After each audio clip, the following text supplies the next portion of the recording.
لاہور میں فلسطین زندہ باد جلسے سے خطاب کرتے ہوئے حضرت علامہ محمد احمد لدھیانوی مولانا فضل الرحمان صاحب کا کہنا ہے، اسرائیل کو کوئی بھی مسئلہ پیش آیا تو ہم پاکستان میں حکمرانوں سے اینٹ بجا دیں گے۔ قائد پنجاب مولانا اشرف طاہر جلسہ کامیاب ہونے پر مبارکباد پیش کرتے ہیں۔ احمد بھٹی: میں نے پاکستان میں اپنی جماعت کی 1 درجن قیادت کے جنازے اٹھائے ہیں۔ میں نے پاکستان کی سرزمین پہ 12,000 اپنے کارکنوں کے جنازے اٹھائے ہیں۔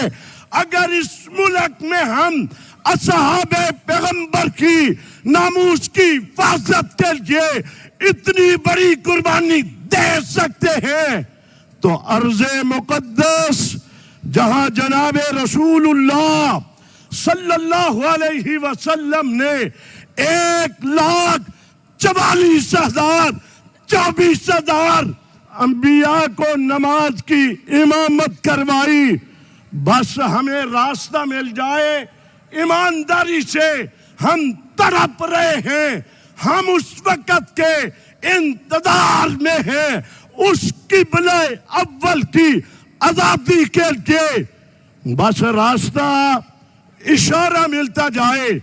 آپ دیکھیں گے میں نے شروع کے دنوں میں کہا تھا، حضرت مولانا کو مخاطب کر کے کہا تھا، تم اعلان کرو گے میری جماعت کا 1,00,000 کارکن آپ کی آواز پہ لبیک کہتا ہوا راستہ بنا کر آپ دیں گے، میرا کارکن میدان کو سجا کر کے دکھائے گا۔ فلسطینیوں سے رشتہ کیا؟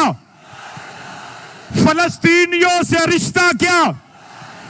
اسرائیلیوں کا ایک علاج، امریکیوں کا ایک علاج، مجلس اتحاد امت پاکستان حضرت مولانا فضل